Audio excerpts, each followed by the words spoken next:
Hey everyone, welcome back to Tech Savvy. In today's video, I am going to show you how to switch your TikTok account from private to public. So let's dive right in. First, open up the TikTok app on your phone.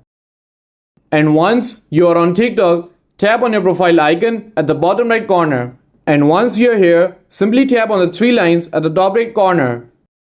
And now, simply select Settings and Privacy. Okay, so once you are in the Settings and Privacy menu, you have to simply tap on Privacy. At the top, you will see an option labeled Private Account.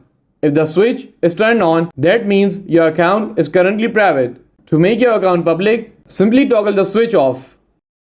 And here, you have to simply tap on Switch.